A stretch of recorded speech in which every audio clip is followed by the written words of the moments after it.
Seigneur, tu as promis. Seigneur, tu as promis. Tu as promis que tu ne nous délaisseras point. Tu ne nous laisseras pas seuls. Jésus, tu as promis. Tu as promis. Jésus, tu as promis. Tu as promis. Tu as promis le Saint-Esprit. Tu as promis le Saint-Esprit à ceux qui te demandent. Tu as promis la consolation à ton peuple. Tu as promis la restauration. Tu as promis la restauration. Jésus.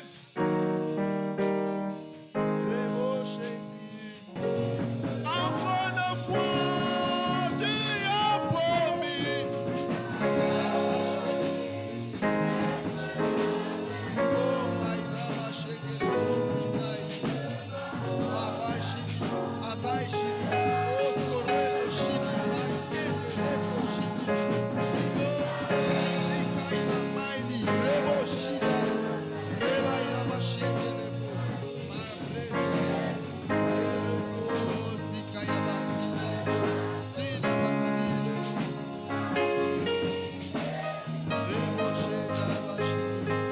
Une dernière fois, tu as promis. Tu as promis que tu ne te laisseras pas seul, que tu seras avec nous. Tu seras avec nous par le matin comme par le soir. Tu seras présent. Tu seras présent. Tu seras présent. Père, nous ne nous appuyons pas sur une parole humaine, mais nous appuyons sur ta parole. Nous ne nous appuyons pas sur une parole d'un homme, mais nous appuyons sur ta parole. Père, tu as promis.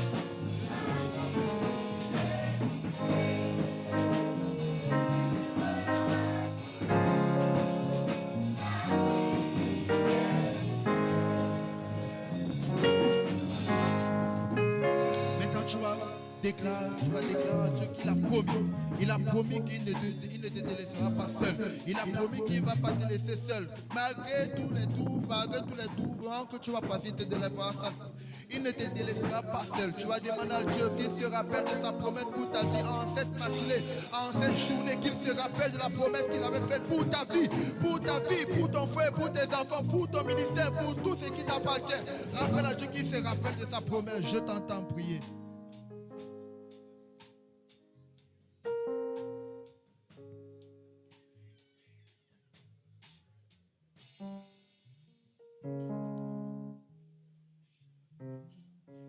Maintenant, tu vas prendre autorité. Tu vas prendre autorité en ce lieu. Tu vas demander à Dieu que sa présence vienne maintenant se manifester dans la phase de sa parole, dans la phase de son message, du message qu'il va transmettre par le biais de son serviteur. Un message qui va t'aider à booster l'année, le mois, la semaine. Tu vas demander à Dieu que cette parole puisse produire un fruit, puisse produire quelque chose de particulier dans ta vie, puisse changer ton cours d'existence, puisse changer ta mentalité, que cette parole puisse transformer ta vie. Comme il déclare dans la Bible d'Hébreu, qu'elle vient séparer moi les jointures, que cette parole puisse séparer tout ce qui ne glorifiait pas Dieu dans ta vie, afin que tu puisses être à la ressemblance, à sa ressemblance et à son image. Je t'entends prier.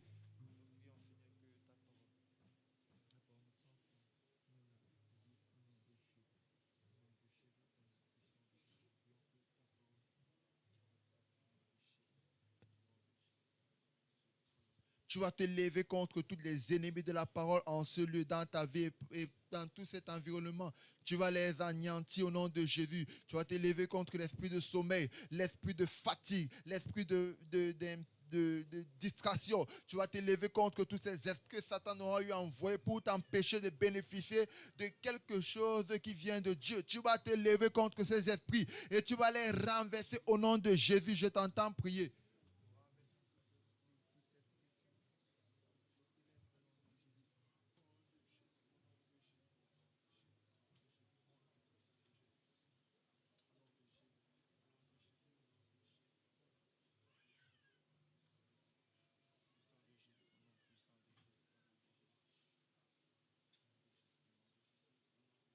Tu vas continuer à prier pour l'orateur maintenant. Tu vas le mettre dans le sang de Jésus, de la plante de ses pieds jusqu'à la chevelure de sa tête, qu'il soit sur les regards du Dieu vivant, qu'il soit protégé par les anges de Dieu, que toutes les attaques de l'ennemi, toutes les flèches enflammées du diable contre sa vie soient nulles et sans effet. Je t'entends prier.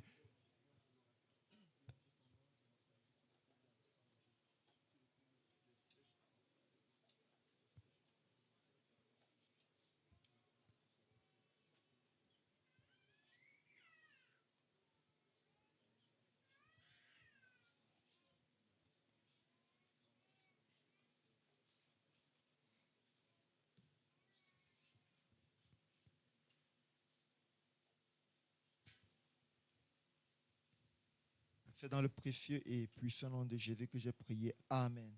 Je vais laisser la place au pasteur. Je vous salue au nom de Jésus-Christ.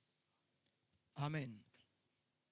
Nous rappelons et nous encourageons encore tous les frères à la prière. Il ne suffit pas pour vous de venir à l'église. Si vous venez à l'église, ça ne veut pas dire que vous êtes des chrétiens, s'il vous plaît. Je le dis quand même. Si tu peux écouter aussi, ce serait mieux. Venir à l'église n'est pas synonyme d'être chrétien. Ce qui est important en dehors de venir à l'église, c'est s'engager à chercher Dieu. C'est s'engager à voir Dieu. Ceci est aussi très important. C'est pour cela que dès le moment où on met pied à l'église, on commence à chercher cet esprit qu'on a entendu, qu'on appelle Dieu. C'est ça notre véritable combat. Et quel qu'en soit le temps que tu vivras, si tu commences à le chercher, étant fidèle, tu vas te rendre compte que tu vas augmenter de plus en plus le temps que tu mets pour le chercher. Plus tu vas le trouver, plus tu auras besoin de le trouver. Plus tu vas le rencontrer, plus tu vas sentir que tu as encore besoin un peu plus encore de lui. Oh, je m'adresse à vous. Apparemment, c'est comme si quand on se tient ici pour donner l'information. Non, on n'est pas ici pour... Ce n'est pas une salle de théâtre ici, là.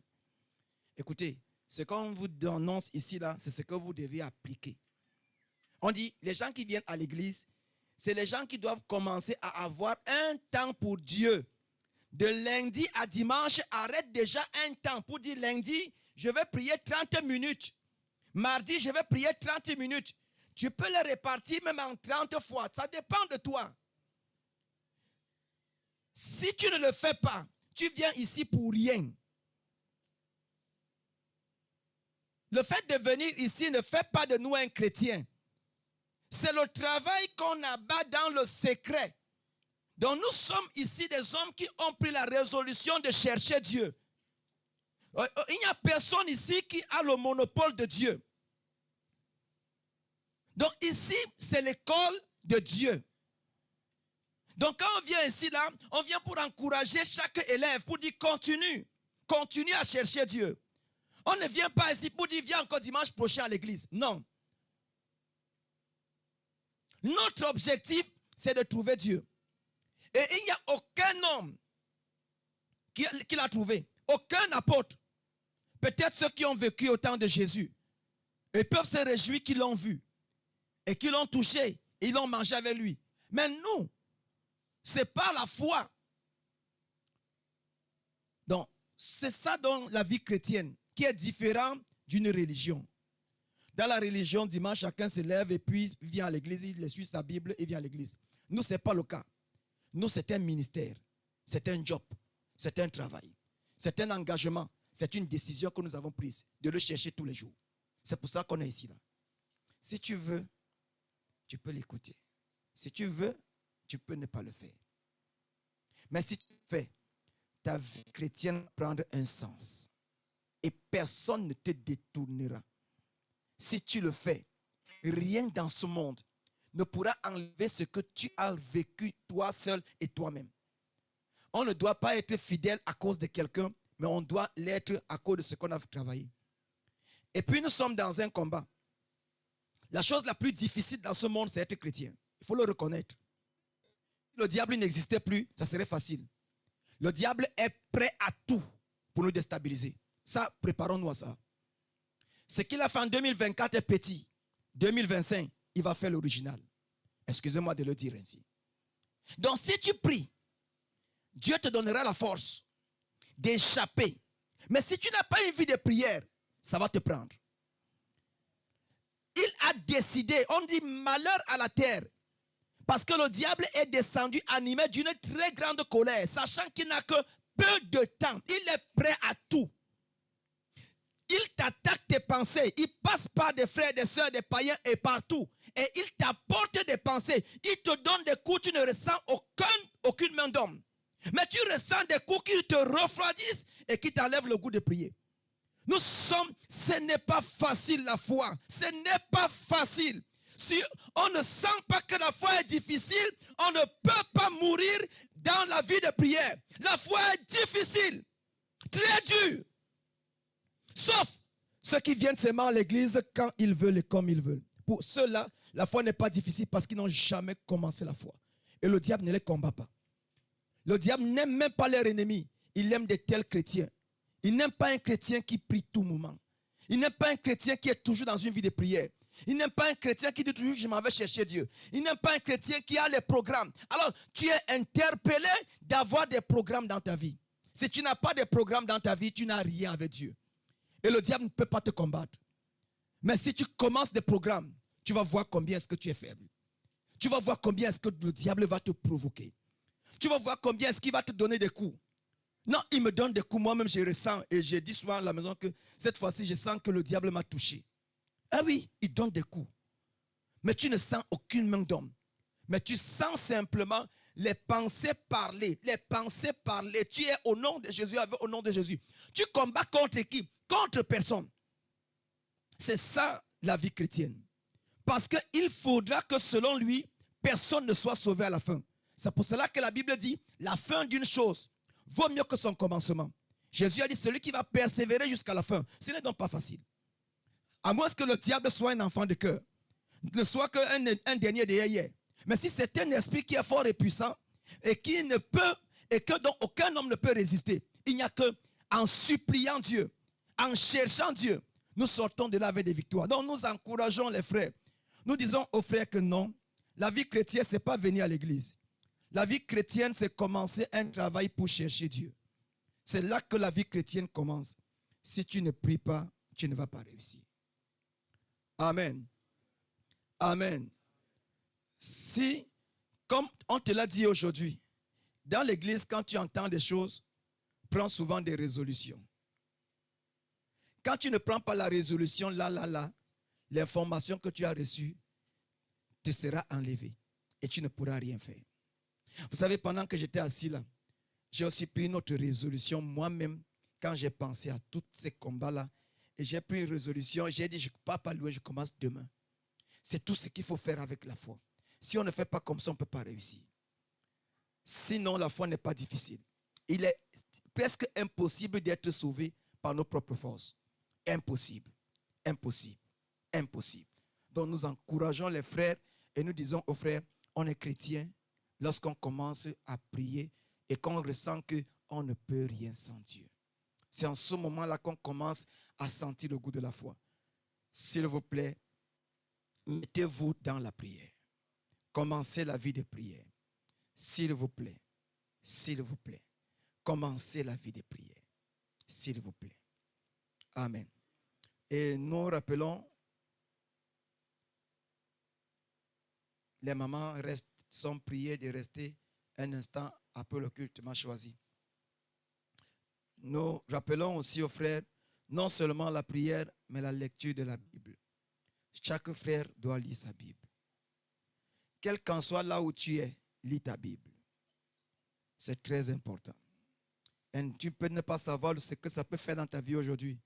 Mais un jour, tu sauras ce que l'abondance du temps que tu passes devant Dieu produit en toi. Aujourd'hui, tu peux ne pas le ressentir, mais tu dois l'appliquer dans ta vie. Nous encourageons tous les frères à lire leur Bible. Amen. Après le culte également, je vais rencontrer Joseph Bayan. Après Joseph Bayan, le frère Joviel, après m'a choisi et enfin la sœur Sandrine. Ils sont priés de m'attendre après le culte. Amen. Nous allons prier le Seigneur. Ce matin, nous allons écouter la parole de Dieu par un autre frère qui, là où il est parti, il est un serviteur de Dieu. Mais on ne peut donc pas former des éléments qui n'écoutent pas. C'est pour cela qu'automatiquement, il faut que nous-mêmes aussi nous écoutons des personnes que nous avons formées. Qu'on ne soit pas comme un pasteur un jour que j'avais appris, il empêchait les jeunes de faire des programmes à l'église. Il disait toujours aux jeunes que vous êtes incapables, vous êtes incapables, vous êtes incapables, vous êtes incapables. Alors il y avait une église à côté. L'église, le pasteur a fait confiance aux jeunes. Il a appelé les jeunes que j'ai un programme, est-ce que vous pouvez venir l'organiser? Les jeunes ont fait un programme d'évangélisation à l'église là et beaucoup de gens se sont convertis. Le pasteur a commencé la guerre aux jeunes. Il dit, ça c'est quoi? Vous quittez votre église, vous partez seulement dans d'autres églises, là-bas que vous partez organiser des choses. Mais heureusement ici, nous on donne l'occasion à tous les jeunes qui sont fidèles, qu'on voit sérieux dans le travail de s'exprimer. Parce que si vous avez un talent, s'il vous plaît, si on ne constate pas que vous persévérez normalement dans la foi, vous lisez, vous priez, vous cela, nous ne pouvons pas vous donner. Je demande à ceux qui donnent à tel de faire telle chose. Rassurez-vous toujours que les personnes soient des personnes qui ont un bon témoignage et qui persévèrent normalement. C'est l'église de Dieu. Donc on ne cherche pas les talents, mais on cherche le Saint-Esprit. Ce n'est pas parce qu'on connaît jouer un instrument de musique, non. Ce n'est pas parce qu'on a une belle voix, non. Ce que nous voulons, c'est le Saint-Esprit. Alléluia. Parce que c'est par là que Dieu intervient. Donc nous faisons confiance ici à tous nos jeunes. Nous n'avons pas de jeunes à qui nous ne faisons pas confiance. Maintenant, ça dépend du travail que le jeune fait. Ce travail est aussi important. Vous ne pourrez ne pas être ici, vous serez quelque part demain. Faites l'effort de travailler dur. Et votre travail va confirmer ce que vous êtes. Parce que nous, on est des humains. Nous, on juge ce qui est visible. Maintenant, Dieu est Dieu. Il juge le visible et il juge l'invisible. Mais moi, je ne peux juger que ce qui est invisible. C'est le travail que je vois qui montre qu'on est en train d'avancer. Mais Dieu, ce n'est pas le cas. Amen. Nous allons donc prier le Seigneur avant d'écouter la parole de Dieu. Seigneur, je te bénis au nom de Jésus. Il a plu à toi ce matin de nous amener et de nous conduire. Je présente ce moment et je le remets entre tes mains, afin qu'il soit un moment qui est béni par toi au nom de Jésus. Que tout ce que l'ennemi avait planifié et préparé, que cela soit nul et sans effet au nom de Jésus. Seigneur, c'est un esprit qui est si coriace et qui joue avec les faiblesses des hommes et qui s'accroche derrière les faiblesses, afin que lorsque même on le chasse, il n'ait pas la possibilité de partir. Mais en ce moment, j'invoque ta grâce. Il n'y a que par ta grâce. Parce que nous sommes des hommes qui ont les lèvres impures, des hommes qui ont des pensées impures, des hommes qui ont des regards impurs, des hommes qui ont, notre Dieu, un cœur impur, des hommes, notre Dieu, qui ont la bouche impure. Mais il a plu à toi de prendre des êtres comme nous et de nous faire asseoir avec toi, de nous amener dans ton ciel, de faire de nous tes enfants, de nous donner le Saint-Esprit et de faire de nos corps ton temple. Mais ce n'est que purement par grâce. Ce n'est par aucun mérite, aucun mérite. Et en ce moment, nous voulons encore t'écouter. Souviens-toi de ce que tu as fait de nous. Souviens-toi que tu nous as retirés des lieux bas de ce monde pour nous amener dans les lieux très hauts. Je prie que le Saint-Esprit, notre Dieu, nous accorde la possibilité de comprendre ce matin, d'être nourris par toi, Seigneur, afin de pouvoir tendre jour après jour vers ce que tu attends de nous. Bénis donc ce moment. Ton serviteur, je le remets entre tes mains, qu'il soit influencé par le Saint-Esprit et que ce qu'il va dire, notre Dieu, que le cœur soit ouvert au nom de Jésus. Cet esprit qui a pour but de mener plusieurs à ne rien écouter, à ne rien comprendre, j'annule ton ministère au nom de Jésus. Je commande que tu libères les cœurs et que tu ailles dans les lieux arides au nom de Jésus. Je couvre ce lieu du sang de Jésus, mais pas les sorciers. Pour les sorciers, j'envoie le feu contre vous. Au nom puissant de Jésus, je détruis votre influence et votre présence dans ce lieu. Au nom puissant de Jésus. Mais que le Saint-Esprit seul règne et qu'en ce moment, son ministère atteigne chacun qui est dans cette salle. Du plus petit au plus grand. Père, agis par ta parole et parle à ton peuple au nom de Jésus. Amen. Nous allons écouter la parole par notre frère Joseph.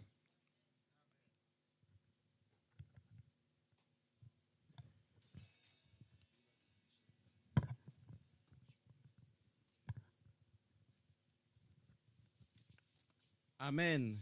Je vous salue au nom de Jésus. Je veux remercier le pasteur qui me donne l'occasion et l'honneur vraiment de parler ici aujourd'hui, de parler au peuple de Dieu. Moi qui ne suis qu'un homme, je prie que le Saint-Esprit puisse m'utiliser et que ce que Dieu a préparé pour son peuple, que je ne sois qu'un canal pour le transmettre au nom de Jésus. Amen. Est-ce qu'on peut se lever pour chanter un cantique avant de commencer? On peut chanter les 2 ou les 3 premiers. M'aimant quand tout est obscur.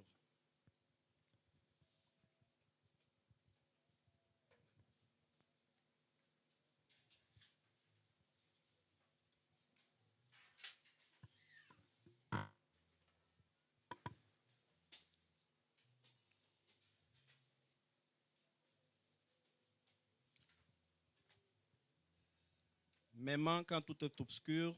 1, 2, 3, chantons. Même quand route est obscure, Jésus s'approche et me rassure. Il me conduit par sa main sûre dans son amour. Jésus m'aime d'un amour insondable. Jésus de la gloire ineffable m'apporte joie intarissable par son amour. Jésus m'aime pendant les jours d'orage, quand mon ciel n'est qu'un noir nuage.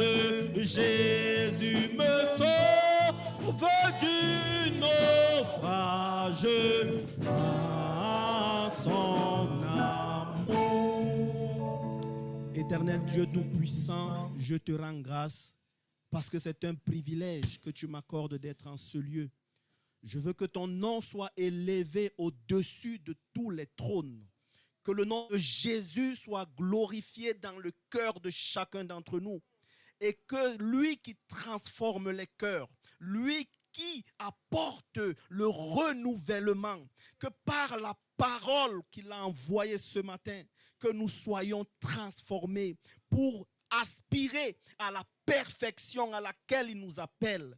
Ô éternel Dieu Tout-Puissant, manifeste-toi et que le Saint-Esprit prenne le contrôle de toutes choses au nom de Jésus-Christ. Amen. Amen. Je voudrais parler aujourd'hui de la perfection, devenir parfait par l'amour. L'amour que j'ai appelé la loi de la foi. Devenir parfait par l'amour, la loi de la foi. Et je voudrais qu'on lise dans Matthieu 5, 48. Matthieu 5, 48.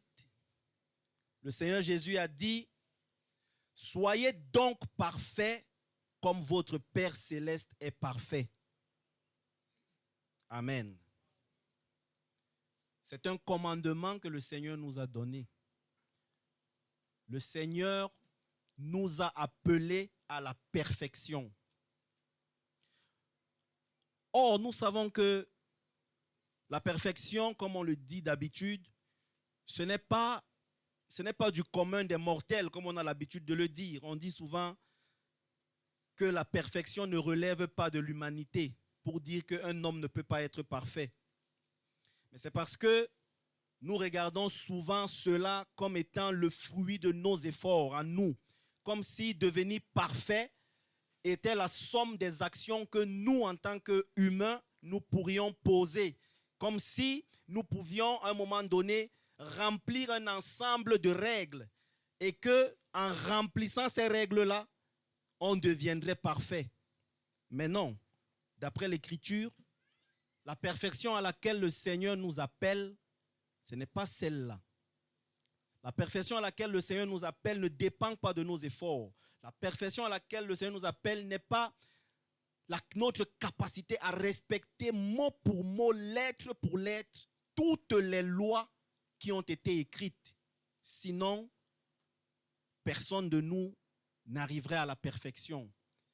Mais le Seigneur a trouvé un moyen pour nous parfaire. Amen.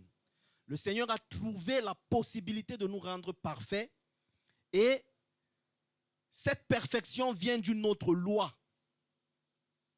C'est l'amour qui est la loi de la foi. Amen. La loi de la foi, l'amour. C'est par cette loi que nous pourrons aspirer et qu'avec certitude, nous arriverons à la perfection, comme le Seigneur nous interpelle dans Matthieu 5, 48, lorsqu'il déclare « Soyez donc parfaits comme votre Père céleste est parfait. » Amen. Ce matin, donc, je voudrais que nous regardions comment est-ce que l'amour que j'ai nommé la loi de la foi peut nous conduire à la perfection à laquelle le Seigneur nous appelle. D'abord, je voudrais montrer que par la loi, c'est-à-dire quand je dis la loi tout court, je parle de la loi de Dieu qui a été donnée par Moïse. La loi que nous retrouvons dans l'Ancien Testament. Tous les commandements, toutes les instructions, toutes les règles que le Seigneur avait établies, que le Seigneur avait envoyées à son peuple par l'intermédiaire de son serviteur Moïse. Par cette loi, il était impossible à un homme de devenir parfait. Parce que cette loi, elle visait d'abord à montrer la sainteté de Dieu, de montrer la suprématie de Dieu par rapport à nous. Et aussi, elle nous permettait, elle nous montrait comment est-ce que nous, on pouvait vivre avec Dieu. Amen. Mais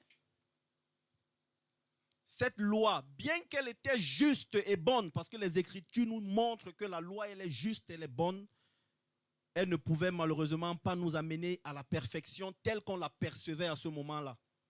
Parce qu'elle était une loi extérieure, une loi qui était comme un ordre qu'on te donne, quelque chose que tu ne comprends pas. Même si tu arrives à l'appliquer, tu ne pourras pas l'appliquer dans l'intégralité. Tu ne pourras pas vivre la chose. Tu vas faire comme un robot qu'on dit, fais ça de manière mécanique. Tu pourras faire, tantôt tu pourras ne pas faire.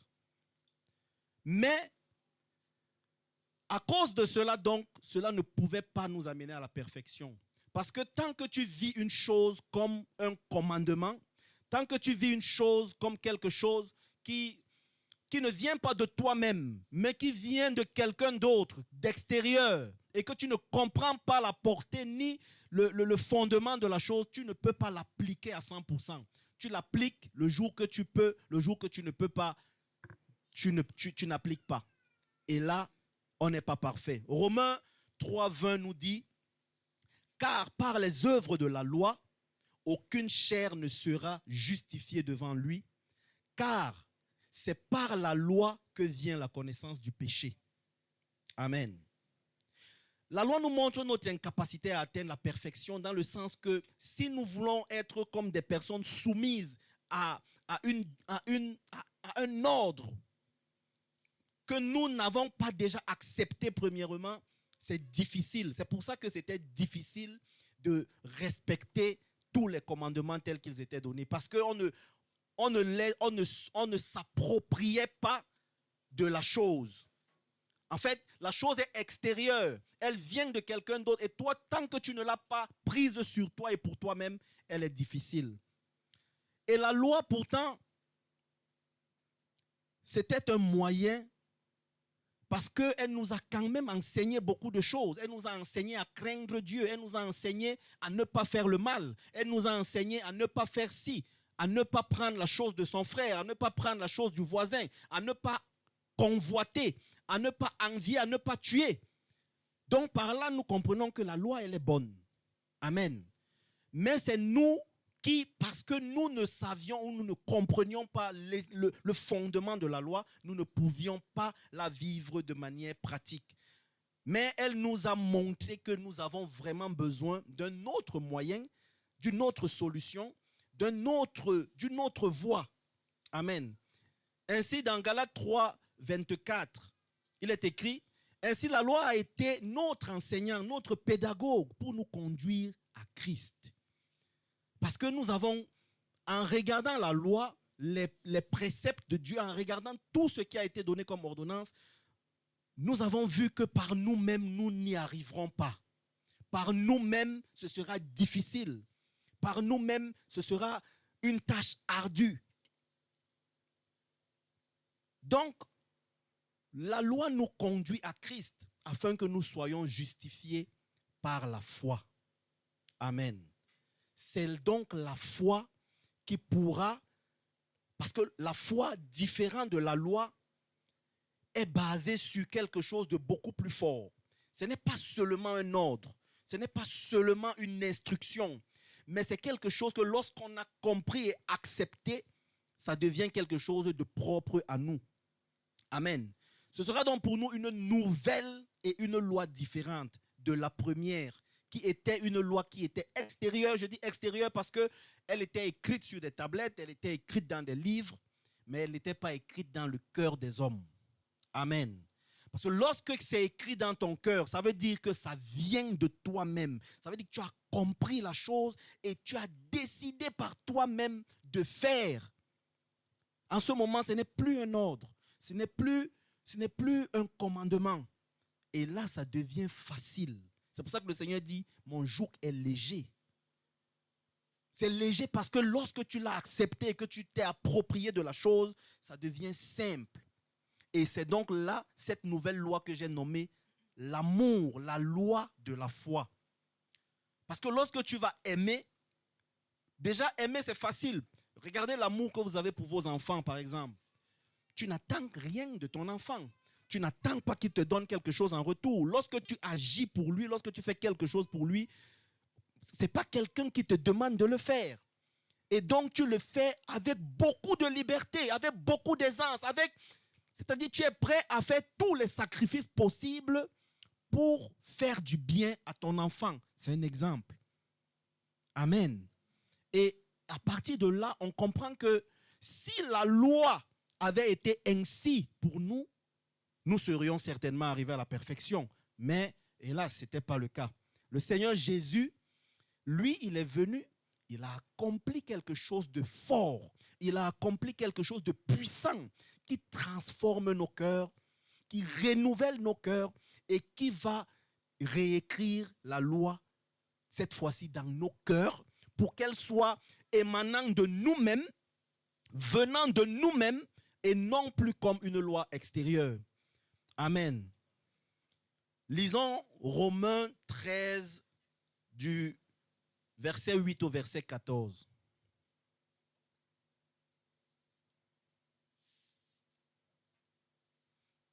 La Bible dit, verset 8, « Ne devez rien à personne, si ce n'est de vous aimer les uns les autres.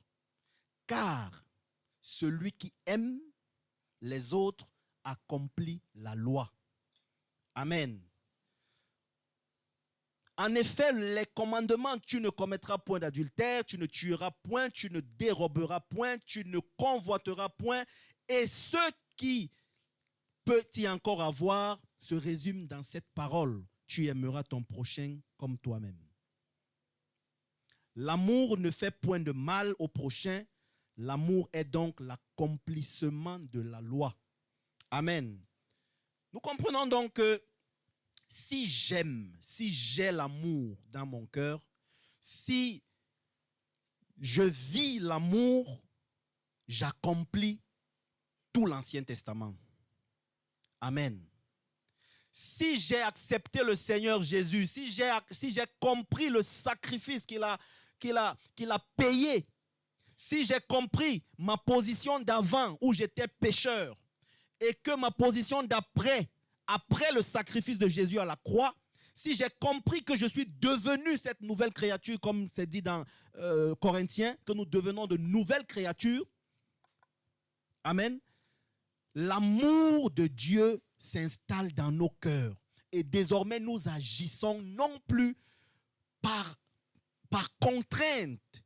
Nous n'agissons plus parce que nous avons une loi qui nous dicte de ne fais pas ci, ne fais pas ça, ne fais pas ci, ne fais pas ça. Non, nous n'agissons plus parce que la loi nous ordonne de ne pas faire, mais parce que nous avons compris la douleur et la souffrance. Et nous avons désormais en nous le besoin de bien faire. Nous avons en nous désormais l'envie profonde d'agir pour le bien des autres. Le Seigneur nous dit de nous aimer les uns les autres, car celui qui aime a accompli la loi. Si tu aimes, mon frère, ce matin, le message, je crois que le plus important, si on s'arrêtait même là, c'est que si tu vis l'amour, et on va voir que l'amour, ça ne se déclare pas seulement de bouche. On va voir que l'amour, ce n'est pas seulement un sentiment dans le cœur. Non. L'amour, ça se manifeste. Amen. L'amour, ça se vit, c'est palpable. C'est-à-dire, c'est comme quelque chose qu'on peut toucher des mains. C'est quelque chose de visible. Ce n'est pas abstrait. Amen. Gloire à Jésus. Nous allons donc voir ce matin comment est-ce que l'amour est le fondement de la foi. L'amour est au cœur de la loi de Dieu. Ça veut dire que Dieu, dès le début, avant même toute création, quand il veut même fonder le monde, c'est par amour. C'est par amour. Tout ce qui va être fait, c'est basé sur l'amour de Dieu. Tout ce que Dieu va faire, tout ce que nous allons voir, Dieu dans sa suprématie, il se suffit. La Bible dit qu'il n'a besoin de rien. Donc, il pouvait rester dans son trône de gloire et vivre librement sans avoir besoin de nous créer. Si nous existons, ce n'est pas l'amour de Dieu. Donc, l'amour est vraiment au cœur de la loi de Dieu parce que dès le début, Dieu a révélé que l'amour est l'accomplissement de toute loi. Jésus a affirmé que l'amour envers Dieu et envers le prochain est la base de toute obéissance à la volonté divine. On peut le lire dans Matthieu 22, versets 37 à 40. Les gens ont interrogé Jésus sur qu'est-ce qui était le plus grand commandement, qu'est-ce qui était le commandement le plus important. Et la Bible dit, dans Matthieu 22, 37 à 40, Jésus lui répondit, « Tu aimeras le Seigneur ton Dieu de tout ton cœur, de toute ton âme, de toute ta pensée. C'est là le plus grand et le premier commandement. Et voici le second qui lui est semblable. Tu aimeras ton prochain comme toi-même. » De ces deux commandements dépendent toute la loi et les prophètes. Amen. Si tu aimes Dieu, on va voir. Le Seigneur Jésus a déclaré, si vous m'aimez, gardez mes commandements. Celui qui aime Dieu, il vit les commandements de Dieu avec facilité. Il prie, il lit, parce qu'il cherche à connaître vraiment ce Dieu-là. Si tu aimes, tu cherches à connaître tout de lui.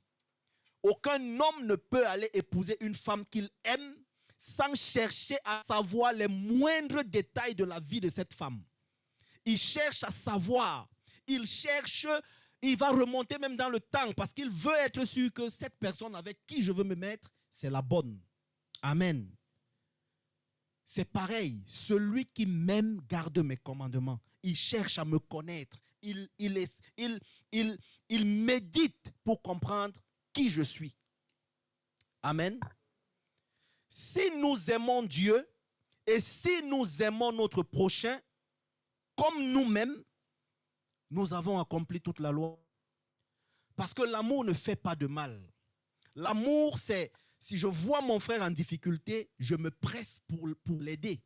Si j'ai 2 millions dans mon compte et que je sais que mon frère a besoin de 200 000 pour résoudre son problème, par amour, je me presse pour l'aider.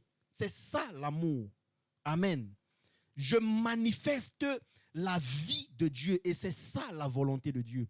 Dieu, c'est à ça qu'il nous appelle. À manifester cette vie, à manifester l'amour, à manifester la chaleur entre nous les hommes. Amen. Cela montre que l'amour n'est pas seulement une émotion. Ce n'est pas seulement dans le cœur de dire que non, je t'aime, mais ça reste dans le cœur. Non. L'amour n'est pas seulement une émotion, mais c'est la loi divine qui résume et qui accomplit toute la volonté de Dieu dans l'humanité. Amen. Si on a compris ce que Dieu attend de nous par amour, nous aurons accompli tous les commandements. Et nous atteindrons donc la perfection à laquelle le Seigneur nous appelle. Quand le Seigneur a dit, soyez donc parfaits, comme l'est votre Père céleste, c'est par rapport à l'amour. C'est par rapport à l'amour que nous devons exprimer les uns envers les autres. Parce que c'est cet amour que Dieu exprime pour nous. Lorsque le Seigneur Jésus vient, il quitte son trône. Il abandonne tout son pouvoir. Il laisse toute la gloire. Lui qui siège au milieu de l'adoration. Il est écrit que les anges adorent le Seigneur. Les anges chantent et louent son nom. Mais il a abandonné toute cette gloire. Il a abandonné tout ça. Il est venu sur la terre et il est mort sur la croix. C'est cet amour-là que Dieu veut que nous puissions manifester les uns envers les autres. Amen. C'est cet amour que le Seigneur voudrait que nous puissions porter les uns envers les autres. Regardons l'amour comme une expression de la loi, de la foi chrétienne. Lorsque j'ai souvent lu, quand on disait que la foi sans les œuvres est morte. Mais moi je disais que, mais comment? La foi c'est de croire en Jésus. Est-ce qu'il faut accomplir une œuvre pour montrer que je crois au Seigneur Jésus? En fait, c'est pour ça que, comme le pasteur nous dit tous les jours, il faut lire et relire et relire et relire. Parce que chaque fois que je lis, je finis par découvrir quelque chose d'autre. Parce que j'ai fini par comprendre que si je vis ma foi et que je ne manifeste pas l'amour autour de gens qui sont autour de moi, mais ma foi, elle est morte. Ma foi, elle n'est pas vivante. Ma foi, c'est comme si elle n'existe pas. Amen. Certainement, contrairement à la loi, l'amour est la véritable expression de la foi chrétienne. La foi authentique se manifeste toujours par l'amour, parce qu'il est le fruit naturel d'une relation vivante avec Dieu. Amen. Est-ce que tu peux vivre avec ta femme, tu lui dis tous les jours que tu l'aimes? Excusez-moi, vous qui n'êtes pas encore mariés. Mais est-ce que pour nous là, qui sommes mariés, est-ce que tu peux vivre avec ta femme tous les jours et tu lui dis seulement que chérie, je t'aime, je t'aime, je t'aime, je t'aime. Mais elle est là, elle souffre, elle n'a rien, tu ne lui apportes rien, tu ne lui montres pas de l'affection quand elle est en difficulté. Est-ce qu'elle va croire que tu l'aimes? Elle ne va pas croire que tu l'aimes, elle va croire que mais celui-ci, il raconte beaucoup trop d'histoires. Parce que l'amour, ce n'est pas seulement un sentiment qui reste dans le cœur. Ça s'exprime. Regardons ce que Galates 5:6 nous dit.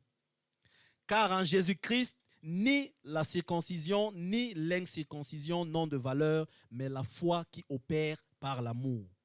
Cette vérité, elle nous enseigne que la véritable foi s'exprime par l'amour. Ce n'est pas par des rituels, ce n'est pas en s'infligeant des lois, ce n'est pas par je ne sais pas comment dire, mais c'est une démonstration de la chaleur que tu as envers ton frère. C'est une démonstration de la souffrance que tu ressens lorsqu'il souffre, de la joie que tu ressens lorsqu'il est dans la joie. Amen. Certaines personnes, lorsqu'ils apprennent une bonne nouvelle d'un frère, ils sont malheureux. Ils sont malheureux. Mais c'est dommage, parce que ça prouve qu'il n'y a pas l'amour. Parce que si tu aimes ton frère, ou si tu aimes ta sœur, et que tu apprends qu'il lui est arrivé quelque chose de bien, amen, tu seras dans la joie. C'est-à-dire, ça ne dépend pas de toi. Instinctivement, tu exprimes de la joie. Et quand tu agis comme ça, le Seigneur se souvient de toi. Amen.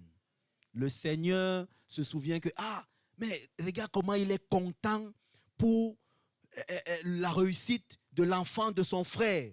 Alors que lui-même, il a des enfants. Le Seigneur se souvient de toi. Et dès la prochaine fois, c'est toi qui vas annoncer aux autres la réussite de tes enfants. Amen. Le Seigneur est merveilleux. La Bible nous dit dans 1 Jean 4, 7, 1 Jean 4, versets 7 à 8. Bien-aimés, aimons-nous les uns les autres, car l'amour est de Dieu, et quiconque aime est né de Dieu et connaît Dieu. Celui qui n'aime pas n'a pas connu Dieu, car Dieu est amour. Amen. Dieu est amour. Celui qui aime, il est de Dieu et il connaît Dieu. Amen.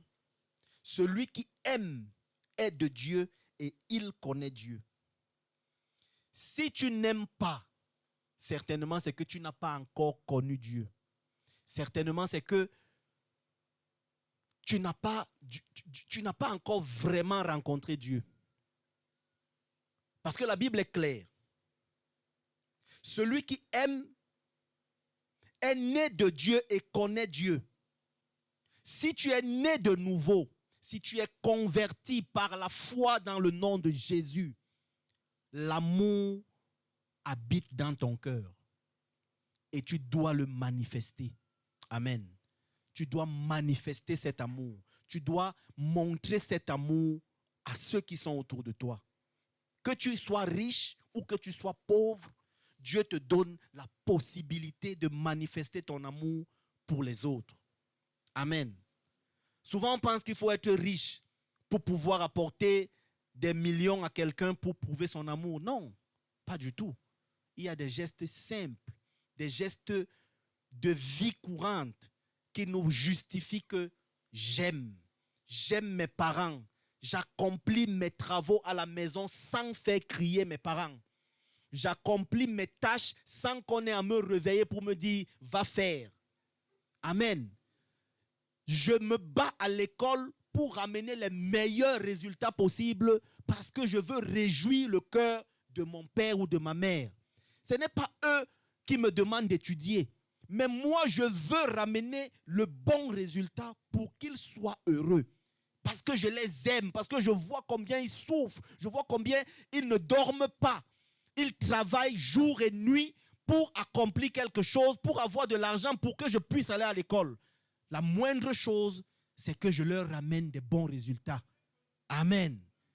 Je ne suis pas riche, je ne travaille pas encore, mais voilà ce que je peux faire. Par exemple, moi qui suis élève. Amen. Des exemples comme ça, il y en a beaucoup. Je veux juste nous dire que manifester l'amour tel que Dieu veut ne dépend pas de ce qu'on a ou de ce qu'on n'a pas. La Bible dit que la bonne volonté, lorsqu'elle existe, elle est agréable en raison de ce que l'on a à sa disposition et non de ce que l'on n'a pas. Amen.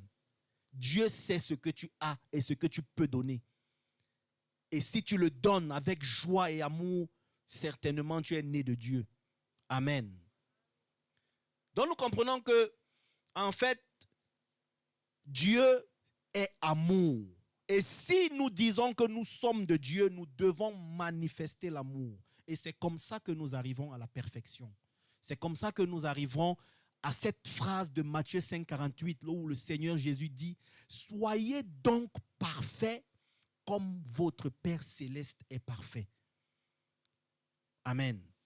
Moi, j'ai souvent dit, quand je discutais souvent avec des gens, ils disaient que mais non, personne ne peut être parfait. Tout le monde a ses défauts, tout le monde, mais c'est parce qu'on ne comprend pas de quoi le Seigneur nous parle. Le Seigneur sait que tu as des défauts. C'est lui qui t'a créé. Le Seigneur sait que tu as l'incapacité d'accomplir certaines choses. C'est lui qui t'a créé. Mais c'est lui qui te dit que sois parfait comme ton Père céleste est parfait. Parce qu'il sait que au-delà de tes incapacités, au-delà de ton manque de pouvoir, lui, il t'a donné un pouvoir qui surpasse cela et qui te permet de te surpasser et d'accomplir des choses que par toi-même, tu ne pouvais pas, mais avec lui et en comptant sur lui, tu peux accomplir. Amen. Est-ce que quelqu'un est d'accord avec moi? C'est la loi de la foi. L'amour.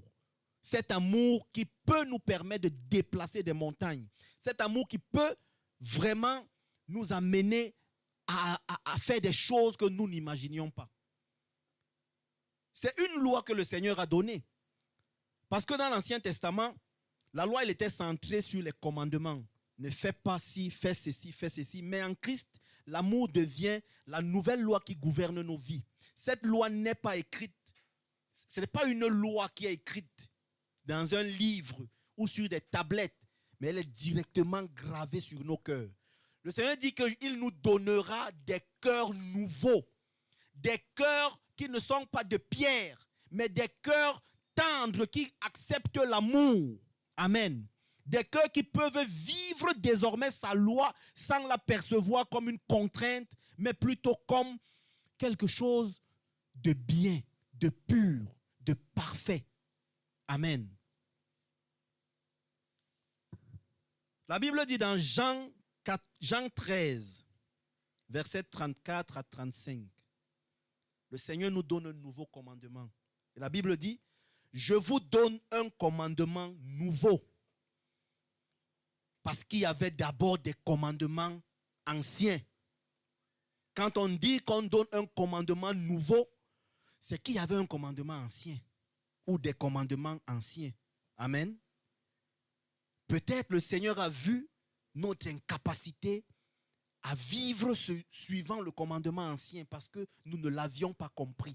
Nous n'avions pas la capacité de le comprendre. Il a simplifié la chose. C'est comme nous qui faisons des équations. Quand on te donne une longue équation à résoudre, il faut d'abord parfois que tu la simplifies. Parce que si tu ne la simplifies pas, tu ne pourras pas la résoudre. C'est la même chose. La loi, elle n'a pas changé. Mais le Seigneur l'a simplifiée pour nous, pour que nous puissions la vivre. C'est pourquoi il dit dans Jean 13, 34 à 35, « Je vous donne un commandement nouveau. Aimez-vous les uns les autres, comme je vous ai aimé. Aimez-vous aussi les uns les autres. À ceux-ci, tous connaîtront que vous êtes mes disciples si vous avez l'amour les uns pour les autres. » Amen. Claire, à ceux-ci, si vous vous aimez, si vous aimez l'amour les uns pour les autres, le monde extérieur verra que ceux-ci sont les disciples du Seigneur Jésus. Amen. Jésus dit, à ceux-ci, tous reconnaîtront que vous êtes mes disciples. Amen. Ça montre le pouvoir de l'amour, le pouvoir de transformation. Si nous vivons l'amour, nous ferons exactement comme Jésus faisait. Nous vivrons comme à l'époque de la première église, où on nous dit qu'ils vivaient dans une communion parfaite. Ils partageaient tout ensemble, ils faisaient tout ensemble. Et à Antioche, quand on les a vus, on a déclaré que certainement ceux-ci sont des chrétiens. Parce qu'ils font exactement comme ce monsieur qu'on avait vu, ce Jésus qui a marché ici dans la Galilée, qui a opéré des miracles. Ces hommes que nous voyons aujourd'hui, ils vivent comme Jésus. C'était l'amour qui se voyait, qui se démontrait dans leurs relations de tous les jours. Amen. C'est pourquoi je nous encourage aujourd'hui vraiment à vivre l'amour. L'amour, ce n'est pas abstrait. L'amour, ça s'exprime. Ça s'exprime. Ça s'exprime. L'amour envers Dieu, c'est de le chercher tous les jours. Dans la prière, dans la lecture de la parole. C'est de méditer tous les jours, comme il a dit dans Josué.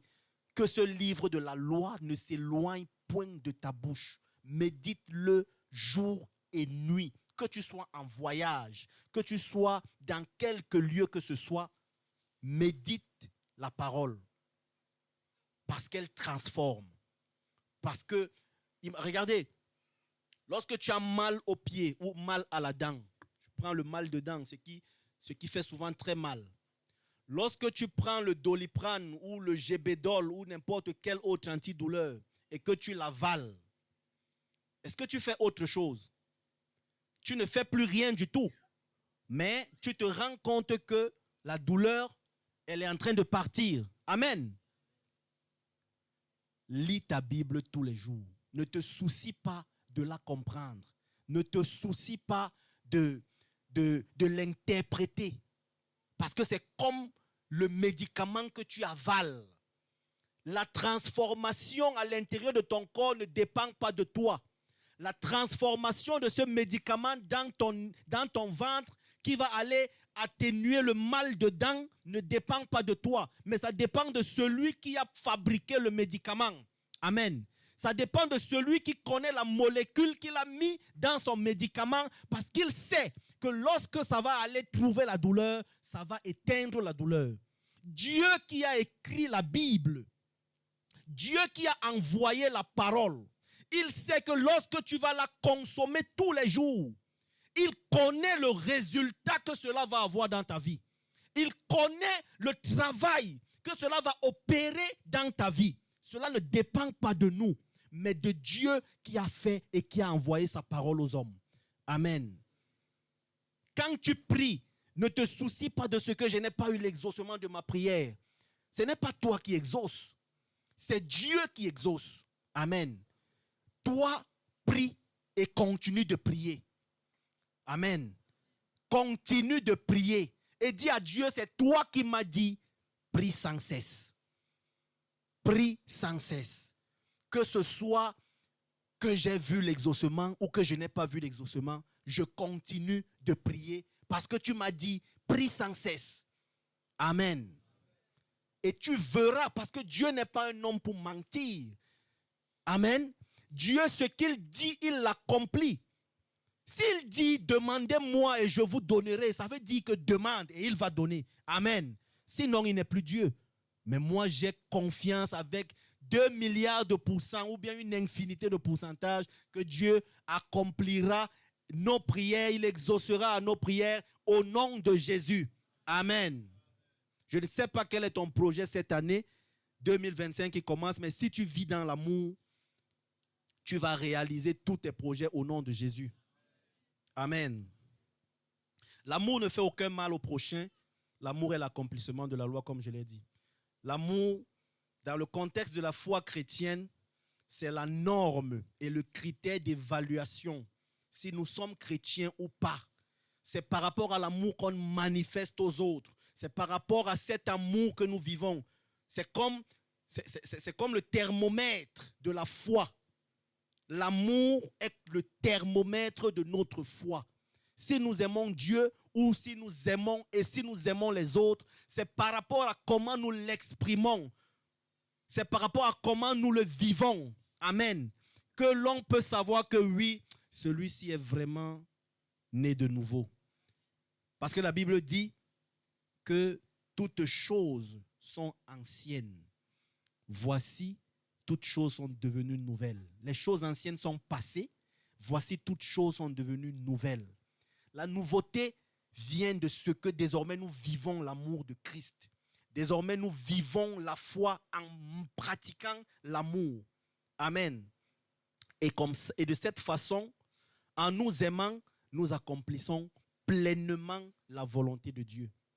Voilà la perfection à laquelle le Seigneur nous appelle.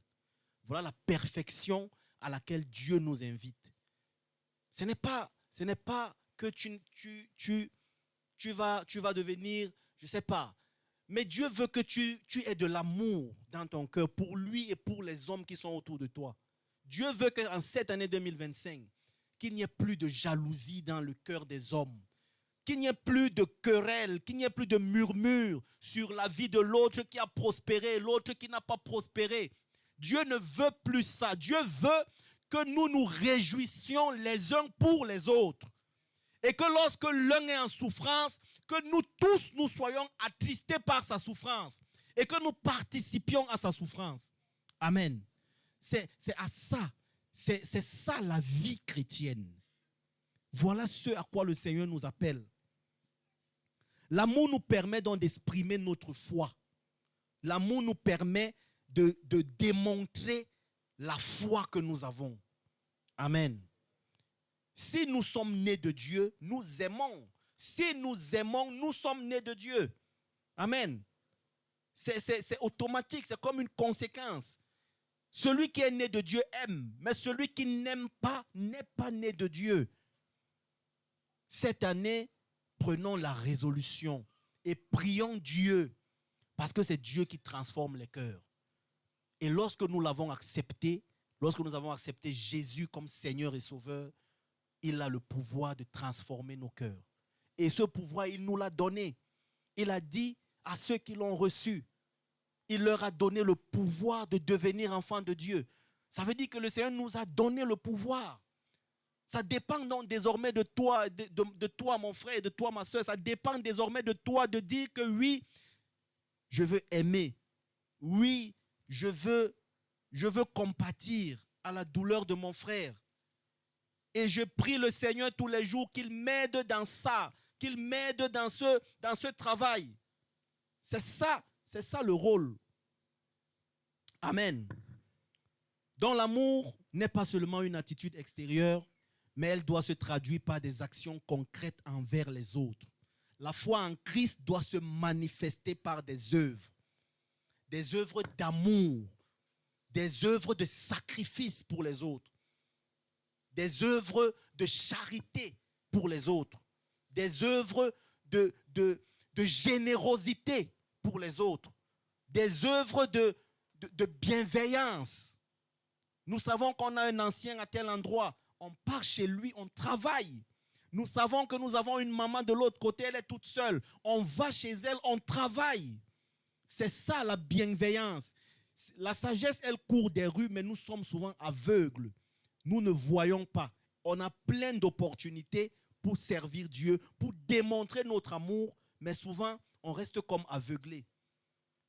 Et ce matin, moi, je veux prier au nom de Jésus qu'il fasse tomber toutes les écailles de nos yeux qui nous empêchent de voir toutes les opportunités autour de nous pour manifester notre foi chrétienne au travers de la loi de l'amour au nom de Jésus. Ainsi, nous allons voir que l'amour est une loi vivante et qui agit, qui transforme. Et elle nous pousse à agir. Elle nous pousse à faire des choses. Elle nous pousse à accomplir des merveilles. Amen. Dans 1 Jean 3, 16 à 18, la Bible nous dit: nous avons connu l'amour en ce qu'il a donné sa vie pour nous. Voilà la preuve que Jésus, lui, il nous a démontré. Il est mort. Nous avons vu qu'il est mort. Nous aussi, nous devons donner notre vie pour nos frères. Tu ne vas pas forcément mourir physiquement pour quelqu'un, mais tu peux accomplir beaucoup de choses pour lui. Et il va ressentir en lui la vie. Il va ressentir qu'il n'est pas seul. Il va ressentir qu'il a des frères. Amen. L'amour se manifeste. C'est des actions concrètes. Je partage, j'aide. Il y a des élèves, je peux aller leur donner des cours. Je leur donne ce que Dieu m'a donné. C'est ça aider. C'est ça manifester l'amour.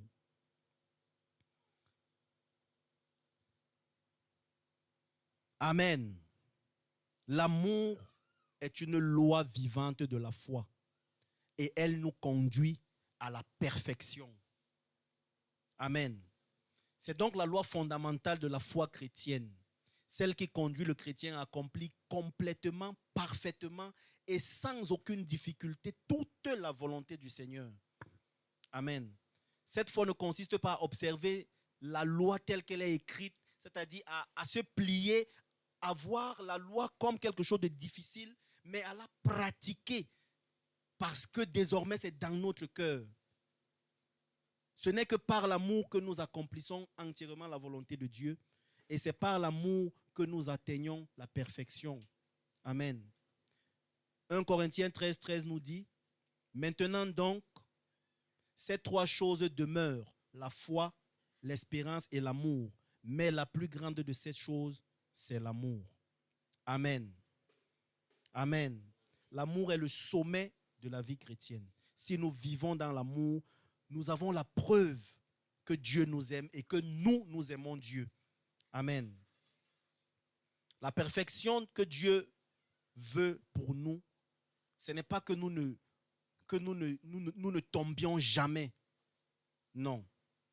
C'est possible que tu tombes. Mais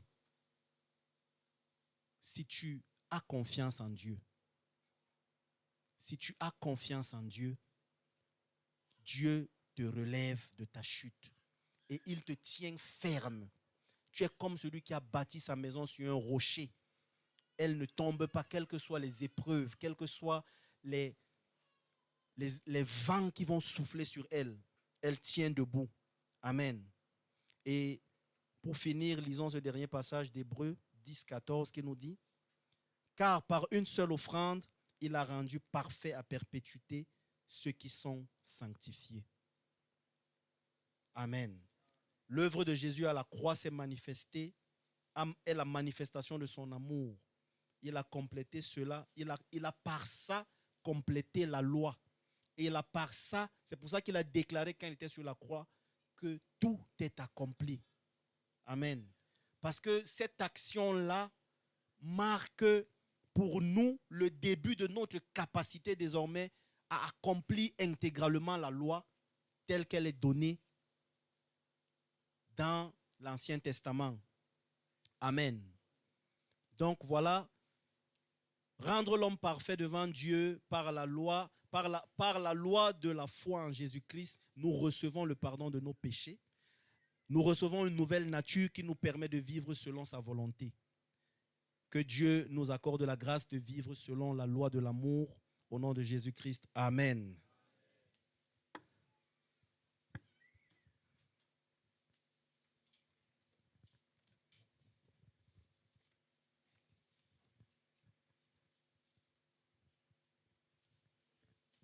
Amen. Je ne sais pas, pendant que tu écoutais ce message, je ne sais pas si tu te posais la question si tu aimes. Et si tu t'es rendu compte que tu n'aimes pas, quelle est l'attitude de ton cœur? Te sens-tu comme si tu as offensé Dieu? Tu as commis un péché plus grave, un crime aux yeux de Dieu? Comment s'exprime ton amour pour les autres, pour les membres de ta famille, pour les frères? Comment s'exprime ton amour? Peut-être tu pourras dire que tu n'as pas, mais il nous a démontré que tout le monde a quelque chose pour aimer. Et j'ai vu directement l'image d'une équipe de football. Lorsqu'une équipe de football joue, les supporters sont là. Les spectateurs qui sont là payent l'entrée au stade. C'est cet agent qui paye les joueurs. Mais ils se rendent service l'un l'autre. Si l'équipe joue mal, les supporters vont rentrer tout tristes parce qu'ils ont été déçus. Ils n'ont pas été respectés. Et si l'équipe joue bien, on ne les paye pas, mais le résultat de l'équipe rend tous les supporters heureux, joyeux, comme si on les avait rendus aussi un très grand service. Et les joueurs, en retour, eux, ils attendent qu'on les paye. Donc, ça nous démontre encore que dans la vie, chacun a quelque chose à donner. Chacun a quelque chose. Ton résultat, ta fermeté, ton service, ton savoir-faire, ton don, ton talent. Tu peux dire, je n'ai pas l'argent. Mais ce n'est pas simplement, comme nous avons suivi aujourd'hui, par de l'argent qu'on peut aimer quelqu'un. Ce n'est pas par des biens matériels qu'on peut aimer quelqu'un. On nous a interpellés ce matin à mettre le prochain devant nous, sachant que Dieu nous juge en fonction de la manière que nous nous comportons vis-à-vis de notre prochain. La manière que nous traitons notre prochain démontre si nous aimons Dieu ou si nous connaissons Dieu ou si nous ne le connaissons pas. Comment s'exprime ton amour? Comment se vit ton amour? Pendant qu'on parlait, j'ai écouté et je me suis donc posé la question, comment s'exprime mon amour? Je me suis rendu compte premièrement que j'ai toujours dit, ouais, je n'ai plus l'argent comme avant pour pouvoir aider. Mais c'est faux. Ce n'est pas par de l'argent qu'on aide les gens. C'est faux. Et directement, j'ai regardé ma propre vie. J'ai regardé le nombre de fois que je suis sorti ayant une place dans la voiture et trouvant quelqu'un en route qui voudrait que je le porte. Vous savez, les gens qui veulent que vous le portiez, ce n'est pas tout le monde. Mais vous allez constater qu'il va regarder le chauffeur. Son regard dit au chauffeur, est-ce que tu peux me prendre? Et tu me déposes.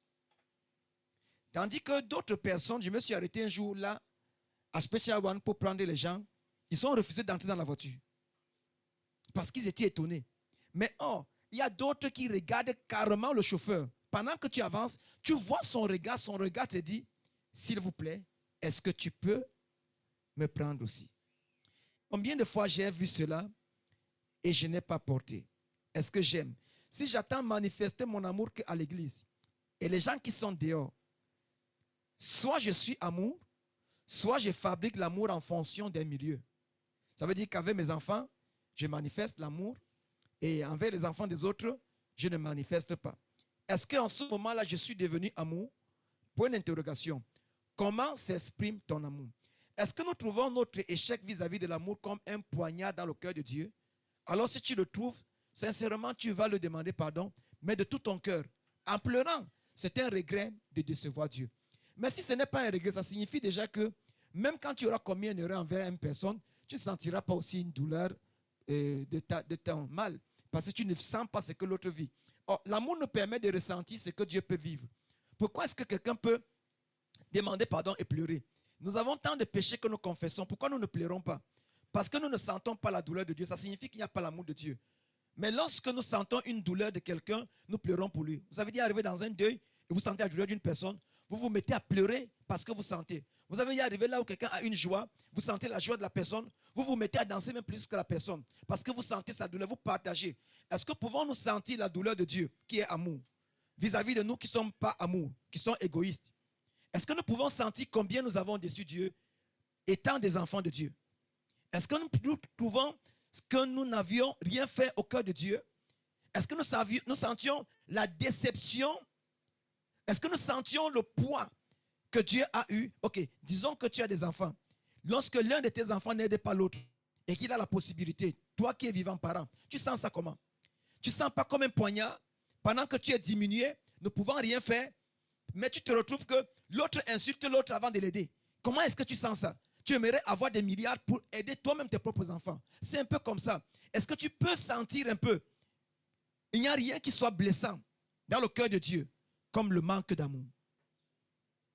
Est-ce que tu peux sentir? Est-ce que tu peux sentir que tu as fait mal à Dieu? Est-ce que tu peux sentir que tu as blessé Dieu?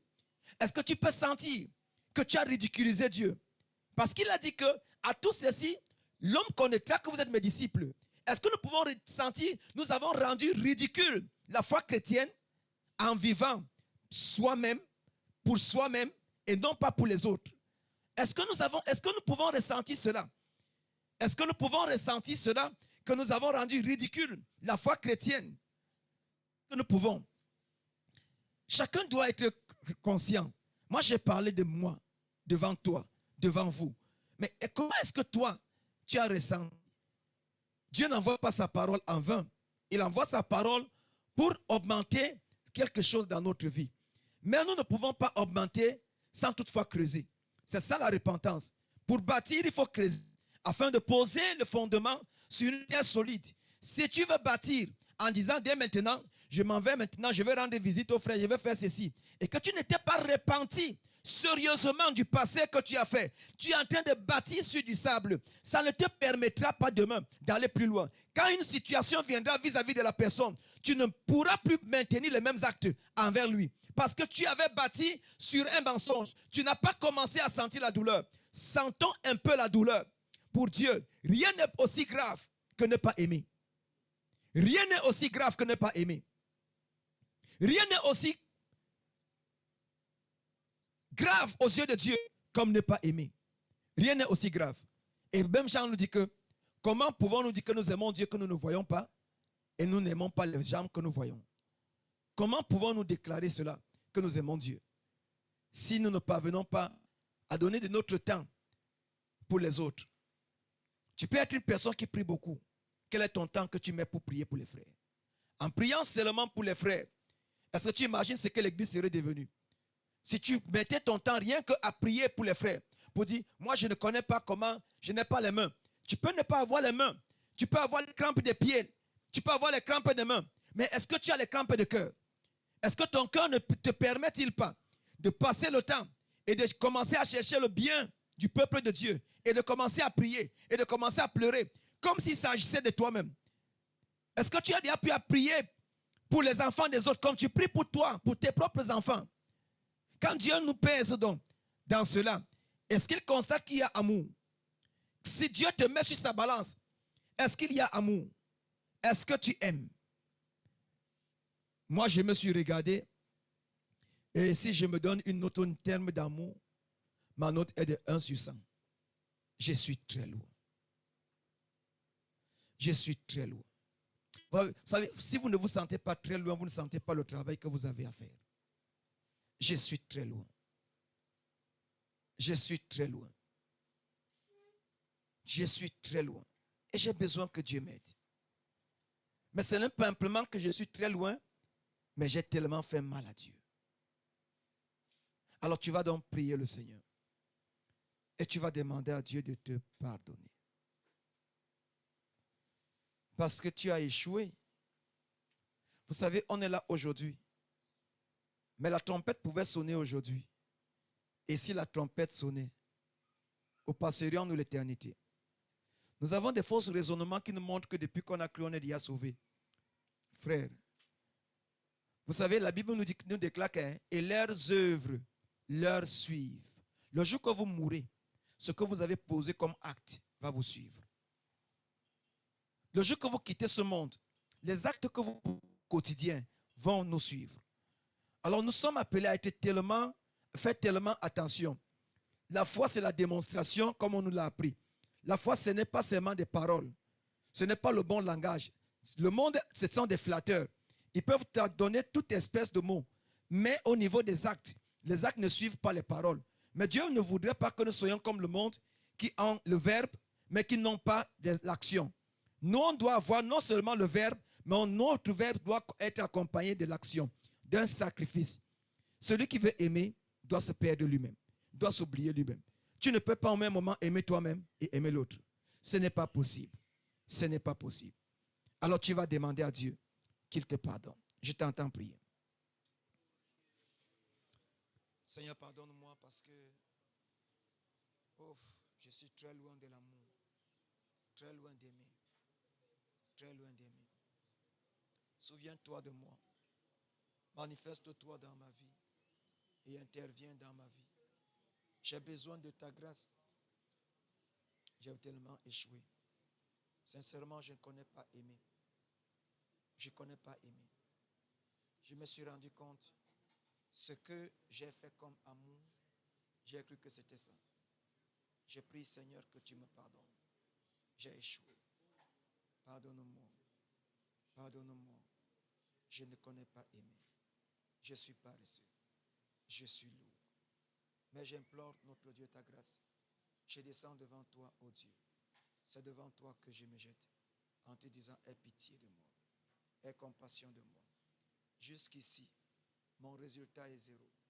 Jusqu'ici, j'ai échoué. Si tu me pesais sur ta balance, notre Dieu, mon poids pèserait parmi ceux-là qui n'ont jamais aimé. Et je vais implorer ta faveur ce matin dans ma vie. Je prie que tu me pardonnes et je prie que tu m'aides. Oh Dieu, aide-moi. Oh Dieu, aide-moi. Oh Dieu, aide-moi. Au nom de Jésus. Tu vas demander à Dieu qu'il t'accorde la grâce ce matin. Qu'il te donne un cœur qui peut aimer. Vous savez, un jour, Dieu avait donné à Moïse un corps pour gêner. Il a été capable de faire ce qu'aucun homme n'a jamais fait. 40 jours sans manger, sans boire de l'eau. Ce n'est pas possible de vivre après 8 jours sans boire de l'eau et sans manger. Mais Jésus a pu le faire parce qu'il avait reçu un corps. Nous aussi, Dieu peut aussi nous donner aussi un corps. Il dit que sans moi, vous ne pouvez rien faire. Même bien que parfois on soit touché et on sente notre échec, mais ce ne sont pas nos résolutions qui vont nous faire réussir. Mais c'est notre prise de conscience et nos pleurs devant Dieu. Alors tu peux donc dire à Dieu, Seigneur, j'ai essayé, j'ai toujours échoué. Donne-moi un cœur qui aime. Donne-moi la capacité d'aimer. Aide-moi, Seigneur. Je t'entends prier. Aide-moi, notre Dieu, Donne-moi la force de pouvoir aimer. Aide-moi à aimer comme tu veux. Aide-moi à aimer, pas comme j'entends. Aide-moi à aimer, pas comme moi je pense.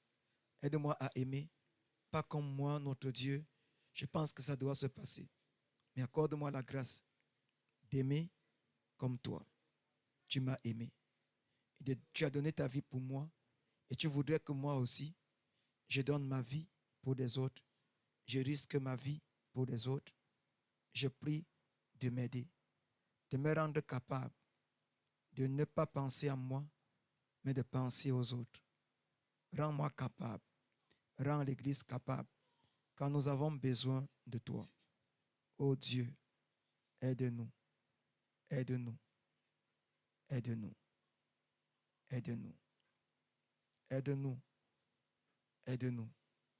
Dans cette leçon de la vie qui est incontournable, tu as dit de chercher la paix avec tout le monde et la sanctification, sans laquelle nul ne verra ta face. Tu as dit que l'amour, la charité, c'est le lien de la perfection. Pour nous rassurer que nous sommes parfaits, tu as demandé d'être comme toi. Tu fais tomber la pluie sur les bons et sur les méchants, sans distinction. Tu aimes tout le monde. Tu as demandé qu'on salue tout le monde, même ceux qui ne nous saluent pas. Tu as demandé qu'on fasse du bien à ceux qui nous maudissent, à ceux qui nous haïssent, à ceux qui nous persécutent. Tu as demandé qu'on doit faire du bien. Tu as demandé qu'on doit toujours faire du bien. Seigneur, s'il te plaît, aide-nous à réussir. Aide-nous à réussir. Combien cela est, notre Dieu, a de la valeur à tes yeux d'aimer. Combien cela a du prix à tes yeux. Seigneur, je t'en supplie. Le grand sacrifice que tu nous demandes aujourd'hui, c'est accepter, Père, de ce que nous pensons être pour le bien des autres. Donne-nous aussi la grâce, comme l'Église primitive, où des hommes vivaient dans une communauté. Seigneur, est-ce un amour sincère? Aujourd'hui, cela est possible plus qu'avant. Seigneur, parce que nous avons le Saint-Esprit aussi aujourd'hui. Ce n'était pas possible avant, plus qu'aujourd'hui. Non, c'est le même esprit. Je prie, Éternel, que tu nous aides. Donne-nous une capacité, ôte en nous l'égoïsme. Ôte en nous, Seigneur notre Dieu, cela. Le désir de vouloir réussir seul. Je prie, Seigneur, que tu nous aides. Je prie, Seigneur, que tu nous aides. Aide-nous, notre Dieu. Permets que les yeux de l'un et de l'autre s'ouvrent, afin que chacun puisse voir les moyens qu'il a pour faire du bien à quelqu'un. Permets que notre Dieu, nos yeux puissent s'ouvrir, afin que nous puissions voir notre temps, notre savoir-faire, nos dons, nos talents que tu nous as donnés, et qui peuvent donner, qui peuvent apporter de la joie, et qui peuvent consolider l'amitié dans la vie chrétienne, qui peuvent, notre Dieu, nous rendre bien à tes propres yeux par l'amour en Jésus-Christ. Je prie, Seigneur, que tu nous rendes capables. Dans ce monde aujourd'hui où tout est centré sur soi-même, où tout, notre Dieu, chacun cherche son intérêt personnel, permets que ce que le monde est ne puisse plus aujourd'hui influencer nos vies, mais permets que ce que Christ est puisse être l'image que nous devons porter, Seigneur, en longueur de journée. Rends-nous capables. Aide-nous à accepter ce prix. Aide-nous à accepter ce grand sacrifice. Je t'en supplie. Ça nécessite beaucoup de prix, beaucoup de douleur, mais aide-nous à y arriver. Nous savons qu'avec toi, nous allons faire du progrès. Avec toi, ce qui était impossible à un humain est possible à celui qui est uni à toi. Aide-nous, notre Dieu. Aide-nous à commencer. Tout est de commencer. Je te prie de nous aider. Aide-nous à ne pas faire pour attendre de recevoir. Au nom de Jésus. Amen. Amen. Il y a beaucoup de choses parfois qui nous bloquent. Ce qui bloque souvent certaines personnes à l'église, c'est que parfois, quand tu fais quelque chose de bien à quelqu'un, tu attends que la personne te dise merci. Quand tu fais quelque chose de bien à quelqu'un, tu attends qu'en retour, qu'il te fasse du bien. Combien de fois les païens ont dit merci à Dieu pour le soleil? Même quand il pleuvait beaucoup dernièrement, là, les gens disaient que vraiment on veut le soleil. Quand le soleil est venu, ils ont plutôt commencé encore à maudire encore même Dieu pour le soleil. Donc, nous ne pouvons pas le faire. Il y en a également d'autres peut-être que nous allons constater que eux, tout doit être dirigé vers eux. On doit toujours les donner. On doit toujours les faire du bien. Et ils n'ont jamais eu. Alors, de tels actes parfois peuvent blesser d'autres personnes, dire que non, pourquoi lui ne peut rien donner? Pourquoi ce n'est qu'une seule personne qui donne? En réalité, celui qui aime Dieu ne regarde pas comme ça. Parce que Dieu ne nous a pas donné en demandant en retour qu'est-ce que nous allons lui donner. Donc, si tu veux aimer, si tu es de la nature de Dieu, tu dois simplement faire comme Dieu fait. Dieu fait sur ses ennemis et sur ses amis. Et il n'attend rien de personne. Amen. Donc, ne soyons pas pour dire que celui-ci là, il ne vient jamais, il ne vient jamais. Donc, comme c'est pour lui, moi aussi, je ne pars jamais, je ne pars jamais. Non, ce n'est pas ça. Lui ne vient jamais parce qu'il n'aime pas. Il ne vient jamais parce qu'il n'est pas de Dieu. Mais si toi, tu es de Dieu, tu vas sauf que partir partout. Amen. Ça veut dire que c'est notre manière de pouvoir ainsi le faire pour les autres qui démontrent ce que nous sommes. Ce n'est pas notre déclaration de parole à l'église, mais c'est la manière. Ne dis pas, celui-ci ne part pas à mon deuil, il ne part jamais au deuil des gens, je ne pars pas. Non, ne dis pas, non, ne fais pas comme ça, ce n'est pas le Ndjangi. On ne fait pas à l'église pour qu'on nous rende. On fait parce que c'est ce que nous sommes. Si tu es un enfant de Dieu, tu es obligé de le faire. Même si tu fais après, les gens ne voient rien, tu dois toujours continuer à le faire. Et tu ne dois pas le faire, tu dois ne pas arrêter de le faire parce que l'autre ne le fait pas. Alors toi, si tu ne le fais pas, pas du tout. Mais tu dois le faire parce que en le faisant, ça démontre à tes propres yeux si tu es un enfant de Dieu. Amen. Amen. Il y a ceux qui, quand tu donnes à toi-même, tu donnes beaucoup. Mais quand tu vas donner à l'autre, tu donnes minime. Quand tu donnes à toi-même, il y a ceux qui, quand ils partent dans une boutique, j'ai pensé à ça aujourd'hui, quand j'étais à la maison, et je me suis dit à moi-même, aucun frère ne m'a jamais donné un pantalon qu'il a porté. Ça m'a quand même marqué. Qu'est-ce qui m'a marqué? C'est que Frédélin avait donné le pantalon à Caleb. Maintenant, comme nous avons la même taille à la maison, il arrive parfois que je porte. J'ai dit que dans mon cœur, j'ai dit, donc ça veut dire que Frédélin, qui ne pouvait pas m'acheter, ne pouvait pas me donner le pantalon qu'il a déjà porté. Il a donné à mon enfant. Mais il pouvait facilement retrouver ce pantalon sur moi parce que je l'ai porté par erreur. C'est ça aussi. Il y a des personnes qui peuvent offrir des choses aux gens, mais ils ne peuvent pas offrir ce qui a de la valeur. Non, tu ne dois pas imiter. Parce que c'est à Dieu que tu offres. Ce que nous avons compris ce matin, c'est que tout ce que nous faisons à quelqu'un, c'est à Dieu que nous l'avons fait. Et c'est écrit même dans Matthieu, je crois, 25. Il dit, quand t'avons-nous vu avoir faim, t'avons-nous vu malade, t'avons-nous vu être attristé et sommes-nous venus. Et Jésus a dit, à toute fois que vous avez fait cela à l'un de ces plus petits qui croient en moi, c'est à moi que vous l'avez fait. Amen. Amen. Je vais quand même vous aider. Notre frère Bruno a deuil. Mais j'ai dit qu'il ne fait pas la quête à l'église. Je ne fais pas la quête à l'église. Si tu veux l'aider, va l'aider. Si tu n'as rien, il y a quelque chose que tu peux lui donner, même ne serait-ce qu'un verset biblique. Si toute ta richesse, c'est les versets bibliques, donne-lui le verset biblique. Il va voyager avec ça. Amen. Oui. Parce qu'à un moment, ça serait comme si on forçait tout le monde à le faire. Non, on doit laisser un peu parfois de liberté. Et ce n'est non plus une cotisation. Mais je crois que si c'est à une autre personne qu'on le ferait, il dirait, quand c'est pour moi, on le fait. Je ne devais pas parler comme ça. Ça veut dire qu'il ne parle pas. Mais je parle quand même parce qu'il y a d'autres qui pensent que l'église, c'est la cotisation. Comme on a fait pour moi, on doit faire pour toi. On doit faire pour l'autre. Non, ce n'est pas ça. Dieu dispose des choses comme il veut en fonction des personnes. Ce n'est pas automatique. Amen. Tu vas avoir mon anniversaire, personne ne vient. Et toi, tu peux avoir les anniversaires, les païens viennent. L'autre peut avoir les anniversaires, c'est les chrétiens qui viennent. Donc, Dieu décide qui il veut nourrir dans un anniversaire. Il a vu que les chrétiens avaient déjà trop à manger, mais il y a les païens qui souffrent, là, il envoie les nangas. Donne-les à manger. Ne les chasse pas. Notre amour même aussi doit se signaler à ce niveau-là. Quand nous avons la fête, nous avons souvent les enfants des rues du quartier qui viennent souvent. Nous avons tendance à les repousser. Sincèrement, évitons souvent de le faire. Quand nous avons les fêtes, prévoyons toujours les plats que nous allons donner aux enfants de la rue. Amen. Aux touristes.